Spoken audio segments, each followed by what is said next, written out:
Bonjour à tous et bienvenue dans Chronique Post-Apocalyptique. Le 26 avril 1986, à 1h24 heure locale, le réacteur numéro 4 de la centrale de Tchernobyl, en service depuis 1983, explose accidentellement lors de la réalisation d'un essai technique. L'énergie libérée par l'explosion entraîne l'émission brutale dans l'atmosphère des produits radioactifs contenus dans le cœur du réacteur nucléaire, jusqu'à plus de 1200 mètres de hauteur. Depuis, il y a eu beaucoup de reportages, de vidéos et autres informations traitant le sujet. Tout le monde connaît ou croit connaître le déroulement de ce terrible accident. Mais je pense qu'un petit rappel ne ferait pas de mal, pour ne pas oublier, pour que l'on n'oublie pas que les risques sont présents en France et qu'ils n'ont jamais été aussi importants, pour que l'on ait bien en tête cette catastrophe avant de choisir entre Tchernobyl ou les Maldives comme futur lieu de vacances.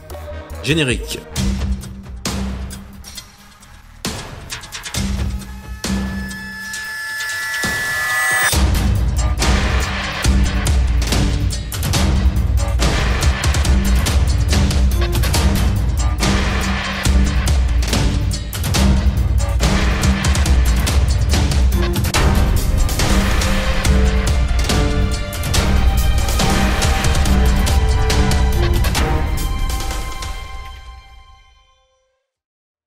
Pour ceux qui dormaient au fond de la classe pendant les cours, une centrale nucléaire, comment ça fonctionne? Les centrales thermiques, hydrauliques et nucléaires sont basées sur le même principe, une turbine dont le mouvement entraîne un alternateur qui fabrique de l'électricité. Dans les centrales thermiques classiques, on utilise du combustible fossile, comme du charbon, du gaz naturel ou du pétrole, pour produire de la chaleur qui transforme de l'eau en vapeur, capable d'entraîner la turbine. Dans les centrales nucléaires, le combustible fossile est remplacé par du combustible nucléaire, constitué de noyaux fissiles d'uranium ou de plutonium. Ce combustible, sous forme d'assemblage placé dans un réacteur nucléaire, produit de la chaleur par fission des noyaux d'uranium ou de plutonium. L'accident de la centrale de Tchernobyl aurait pu être évité plus d'une fois, tout d'abord lors de sa conception puis de sa construction en 1975. Les ouvriers et ingénieurs sur place ne connaissaient pas aussi bien la centrale, contrairement à ce qu'ils pouvaient penser. Ils ont été malgré eux les victimes de longues années de négligence et de dissimulation. En pleine période de guerre froide et depuis les années 60, le développement de l'énergie nucléaire était l'une des priorités du gouvernement de l'Union soviétique. Entre 1979 et 1986, les autorités ont ignoré les nombreux avertissements du KGB signalant que la centrale de Tchernobyl présentait de graves défauts de conception. Les responsables ont tout fait pour que le réacteur numéro 4 soit mis en service avant la date prévue pour recevoir des primes. La sécurité est passée au second plan, tout comme le choix des matériaux utilisés pour construire le réacteur. Le test qui déclencha l'explosion du couvercle du réacteur aurait dû être pratiqué avant la mise en service de ce dernier. Plusieurs erreurs humaines, dont beaucoup ont été faites dans le simple but d'avoir de l'avancement, ont créé une chaîne d'événements aux conséquences funestes. Une des personnes à l'origine de cette catastrophe était le scientifique Anatoly Dyatlov. L'ingénieur qui encadrait les équipes d'ouvriers espérait de l'avancement si le test était concluant. Pourtant, dans les années 60, il avait déjà été responsable d'un accident nucléaire sur des sous-marins en Sibérie. Mais cela n'avait jamais pu être prouvé. La nuit du drame, Anatoly Dyatlov avait donc des choses à prouver, au détriment des règles de sécurité élémentaires et contre l'avis de ses ouvriers qui tentèrent sans succès de lui faire entendre raison. Après un entêtement sans nom, le test avait viré au drame. Un réacteur déficient et des incidents fréquents, mais passés sous silence, n'ont fait qu'aggraver la situation. Ce 26 avril débuta l'une des plus grandes catastrophes mondiales. Mais outre l'accident ou ses causes, le plus marquant est sans aucun doute la façon dont a été gérée la communication autour de cette affaire. Le président de l'époque, Mikhail Gorbatchev lui-même, n'avait été que partiellement informé de la catastrophe. La version donnée à ce moment-là était qu'un simple incendie s'était déclaré dans la centrale. Les premières informations étaient les suivantes. Un accident. Un incendie. Pas un mot sur l'explosion. Au départ, on m'a dit qu'il n'y avait pas eu d'explosion. Les conséquences de cette mauvaise information ont été particulièrement dramatiques. Lorsque j'interroge l'académicien Alexandrov, il me répond que c'est un réacteur tout à fait sûr, qu'on pourrait même l'installer sur la place rouge, qu'il aurait le même effet qu'un samovar, comme un samovar sur la place rouge. Tout avait été filtré et bien sûr, le monde entier ignorait ce qu'il se passait vraiment cette nuit-là. Le journal télévisé de 20h d'Antenne 2, diffusé le 29 avril, soit 3 jours plus tard, ne donnait également pas plus d'informations. Tout le monde minimisait la gravité de la situation jusqu'aux agences de voyage qui annonçaient maintenir tout leur séjour sur place. Bonsoir, c'est un accident, le premier de cette nature officiellement, un accident qui a fait des victimes. Ce sont à peu près les seuls éléments livrés par l'agence officielle TASS à Moscou sur ce qui s'est passé dans la nuit de samedi à dimanche dans la centrale électrique nucléaire de Tchernobyl, en Ukraine, à une centaine de kilomètres de la ville de Kiev. L'agence de presse américaine UPI, citant des témoins, membres d'équipes de secours, estime qu'il y aurait plus de 2000 morts, chiffre qu'il sera évidemment très difficile à vérifier. En Union soviétique, les responsables locaux s'abstiennent de tout commentaire et assurent que la vie continue normalement à Kiev. L'agence de voyage InTourist précisait même qu'il n'était pas question d'annuler les déplacements vers cette région. Première conséquence dramatique pour les personnes de la région, victimes immédiates ou à plus long terme, mais conséquences également dans plusieurs pays scandinaves et européens, où le taux de radioactivité, bien que non dangereux, s'est accru fortement. Le nuage radioactif s'étant tout d'abord dirigé vers la Finlande, la Suède et le Danemark.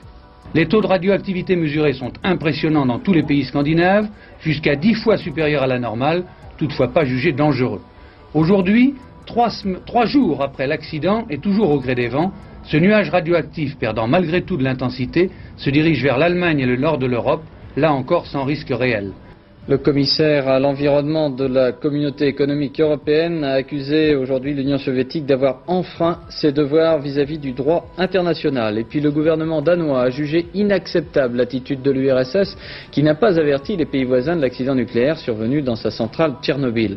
La notion de secret en la matière est la règle à Moscou et les soviétiques n'ont pas été très largement informés, c'est le moins qu'on puisse dire en regardant la télévision, Georges Bertoli. Informés un tout petit peu, on peut dire, un tout petit peu, car ce soir, au journal télévisé, il y a une heure, vous voyez ici le présentateur en train de lire un communiqué officiel du Conseil des ministres annonçant que l'accident de la centrale de Tchernobyl a fait 2 morts. 2 morts et non pas 2000, comme on le dit de sources américaines. Le communiqué officiel reconnaît en outre que des mesures d'évacuation de la population ont été prises dans 3 localités proches de cette centrale nucléaire. Donc, à la télévision soviétique, depuis 4 jours que l'accident s'est produit, pas d'image, pas de reportage, pas de témoignage, simplement ce sec communiqué officiel, et en fait c'est déjà beaucoup qu'on en ait un petit peu parlé à la télévision soviétique, car il est tout à fait courant en URSS qu'un accident, voire une catastrophe, ne soit pas annoncé du tout, et on peut penser que si cette fois on l'annonce un tout petit peu, c'est parce que cet accident a été détecté à l'étranger et qu'il était donc décemment difficile de faire semblant de l'ignorer complètement. À Pripyat, la nouvelle ville créée pour les employés de la centrale, la vie suivait son cours normalement. Là encore, aucune consigne ne fut donnée. Les habitants n'étaient même pas étonnés de croiser des militaires chargés de prendre des mesures. De nombreuses heures plus tard, et devant les chiffres anormalement élevés des relevés, il fut enfin décidé d'entreprendre l'évacuation de toute la ville. 30 heures après l'accident, toujours avec le moins d'explications possible. L'évacuation ne devait être que pour une courte période de 3 jours. Plus de 30 ans plus tard, Pripyat est une ville fantôme et le restera probablement à jamais. Plus de 43 000 personnes furent évacuées ce jour-là en 3h30. Mais trop tard. Les radiations qu'ils avaient absorbées la veille leur provoqueront des cancers pour les années à venir. 60 heures plus tard, toujours aucune information officielle ne faisait état de la catastrophe. Il faudra attendre 3 jours, alors que le président tentait encore de réunir des renseignements, des satellites espions américains et européens découvrirent enfin la centrale éventrée. À l'origine de la découverte, la Suède, qui devant les taux de radioactivité anormalement élevés de son pays, avait cherché à en connaître la provenance. Du côté du site de l'accident, les secours s'organisaient comme ils le pouvaient, souvent désemparés devant l'ampleur de la catastrophe. L'objectif premier était d'étouffer le feu, chacun craignant une autre explosion plus mortelle et dévastatrice encore pour l'Europe tout entière que la précédente. 15 jours après, l'improvisation continuait. Des hommes furent envoyés par centaines à une mort certaine. Sans protection, ils seront sacrifiés dans le seul but de contenir les dangers de la catastrophe. Des mineurs, des pompiers, des reporters, mais aussi des liquidateurs, des militaires chargés de liquider la radioactivité sur le site. Sur près de 600 000 hommes, très peu survivèrent à l'expérience. Au prix d'un terrible effort, le réacteur fut partiellement isolé. Le premier sarcophage en acier et en béton fut posé 8 semaines plus tard. Construit avec les moyens du bord, il sera recouvert par un nouvel édifice en 2016, l'Arche de Tchernobyl. Conçu pour une durée de vie de 100 ans, sa construction devrait permettre le démantèlement de la centrale qui nécessitera plusieurs décennies. Mais, aux surprises, en 2017, aucune stratégie n'avait encore été arrêtée dans ce sens. 7 mois seulement suite à la catastrophe et après que le premier sarcophage fut installé, les réacteurs 1, 2 et 3 furent remis en marche. Ils furent progressivement stoppés jusqu'à l'an 2000. Et l'Europe et la France dans tout ça. Selon les autorités de l'époque, le nuage radioactif se serait arrêté à nos frontières. Est-ce qu'on a constaté quelque chose au-dessus de la France? Non, parce que les vents ne vont pas dans cette direction-là. Les vents tournent dans le sens inverse des lignes d'une montre. Il n'y a pas lieu du tout de s'inquiéter. C'est sans aucun danger. danger pour la santé publique. Il s'agit d'une radioactivité qui est notable, qui est mesurable, mais qui ne présente aucun inconvénient sur le plan de la santé publique. Seulement, on a fait tellement de catastrophisme sur le plan du nucléaire qu'on risque de déclencher des paniques. Alors je voudrais bien dire ici clairement que même pour les Scandinaves, la santé n'est absolument pas menacée. Ça ne menace personne actuellement, sauf peut-être dans le voisinage immédiat de l'usine, et encore, c'est surtout dans l'usine que je pense que les Russes ont admis qu'il y avait des personnes lésées. Tout le monde se souvient bien sûr du nuage de Tchernobyl qui se serait arrêté à la frontière française. 20 ans après l'explosion du réacteur, le professeur Pierre Pellerin, qui dirigeait alors le service central de protection contre les rayonnements ionisants, devrait être mis en examen aujourd'hui pour tromperie aggravée. C'est lui qui avait à l'époque initié la communication officielle du gouvernement français en occultant les risques de radioactivité, notamment dans l'est et le sud du pays. Quoi qu'il en soit, à l'époque, la France ne juge pas utile d'interdire la consommation de produits frais, ce qui conduira des malades de la thyroïde à porter plainte pour mise en danger d'autrui. Il rappelle qu'en Allemagne, le lait a été interdit. On a les preuves que ce qui était invendable en Europe est passé en France et a été liquidé en France au niveau marchandises alimentaires. Preuve de l'efficacité de nos douaniers ou encore des mensonges de notre gouvernement qui ne voulait pas s'encombrer d'un tel scandale sanitaire à l'époque. Ainsi, rien ne fut entrepris, aucune consigne ni mesure de protection. Pourtant, des traces importantes de radioactivité ont été découvertes sur notre territoire. Plus de 30 ans après, la France n'a toujours pas reconnu ses torts dans cette sombre affaire. Bien au contraire, tout est fait pour promouvoir encore et toujours l'énergie nucléaire. Et on revient sur cet anniversaire avec notre invité du jour, Bruno Charéron. Bonjour, merci d'avoir accepté l'invitation. Vous êtes ingénieur en physique nucléaire, directeur du laboratoire de la CRIRAD, cette commission de recherche et d'information indépendante sur la radioactivité. Une première question, tout d'abord, est-on en mesure de dresser 30 ans après un bilan de cette catastrophe Tchernobyl ? Non, malheureusement, on n'est toujours pas en mesure de le faire. Vous savez que officiellement, certains experts nous parlent d'une 50aine de morts. D'autres évaluations prévoient des centaines de milliers de décès par cancer dans les années et les décennies qui viennent. Donc c'est très difficile de savoir aujourd'hui quel est l'impact.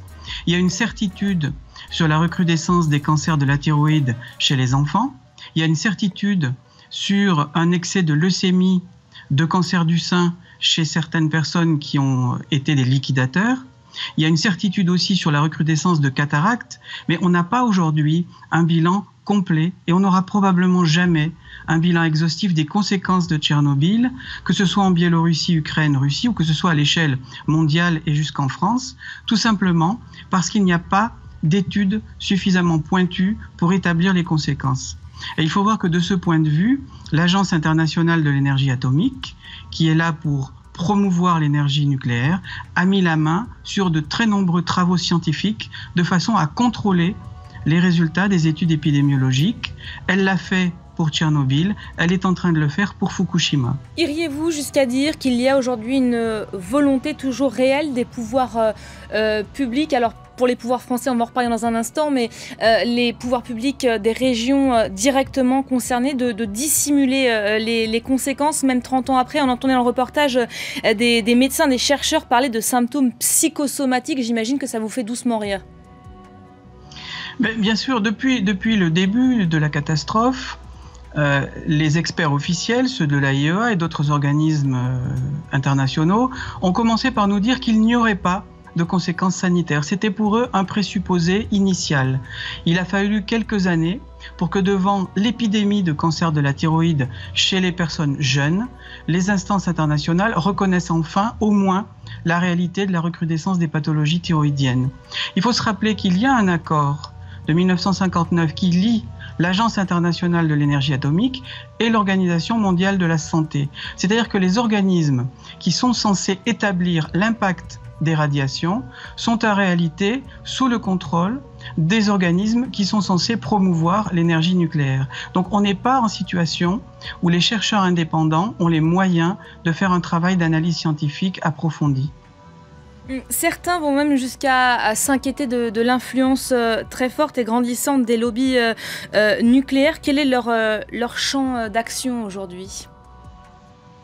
Si vous regardez la situation aujourd'hui, 30 ans après Tchernobyl, le lobby nucléaire a réussi à faire évoluer la réglementation au niveau international, européen, national, pour qu'en cas de nouvelle catastrophe, les dommages économiques et sanitaires soient vraiment à la charge des populations.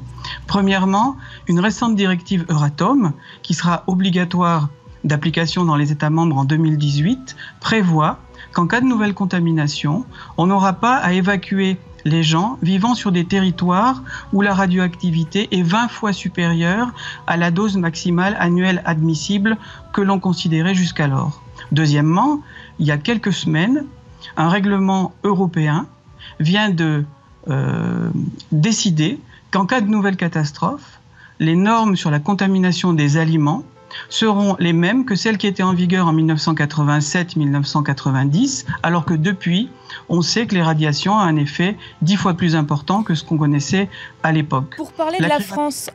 Excusez-moi, pour parler de la France, à l'époque, les autorités avaient parlé de ce nuage qui s'était arrêté à la frontière à l'occasion de cette 30e anniversaire.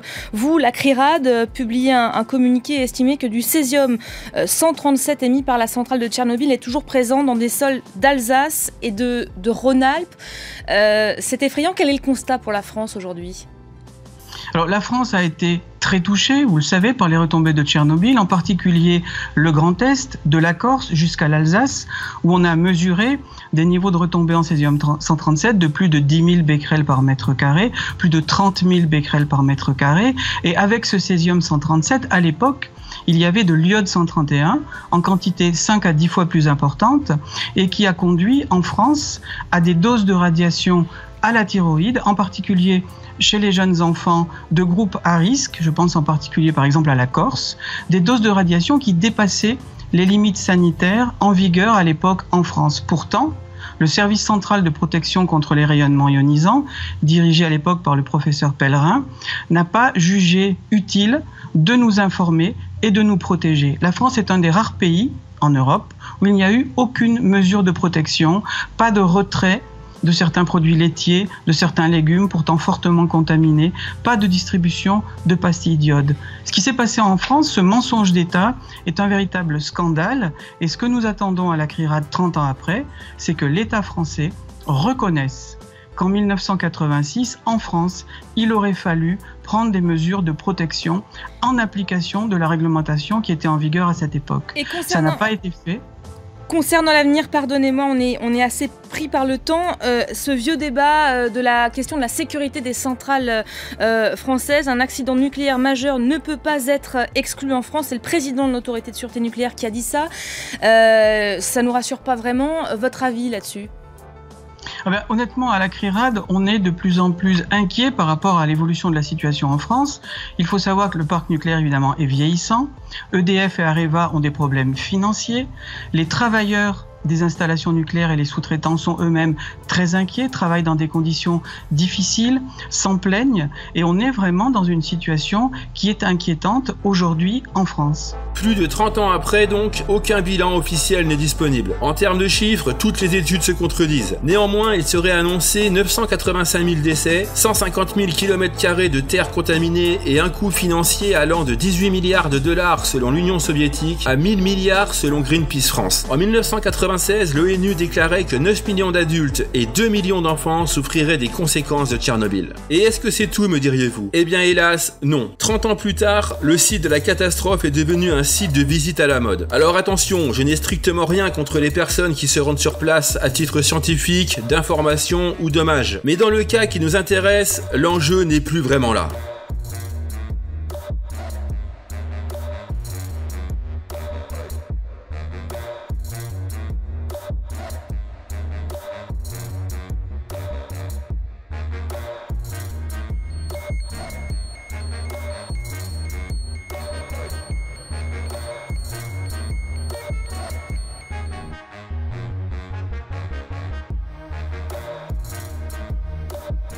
Because I'm enough of see museum building and globalization. I'm enough in my life. Every town starts to be similar. In front of town you see IKEA, Mango, Zara. I just wish to see something totally different.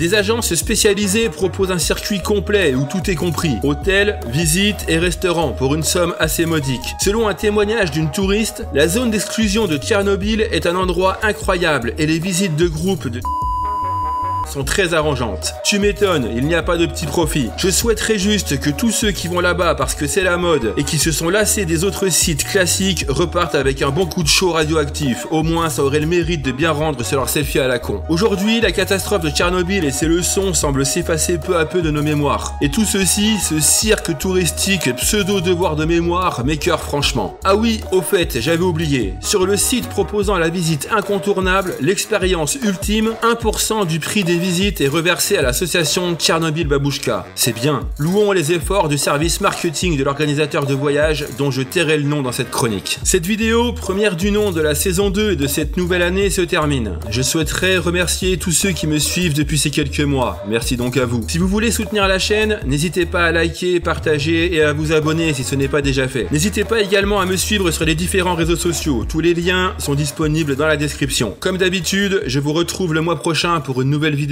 et bien sûr, d'ici là, n'oubliez pas, de l'ordre naquit le chaos. Du chaos jaillit la renaissance. Ciao!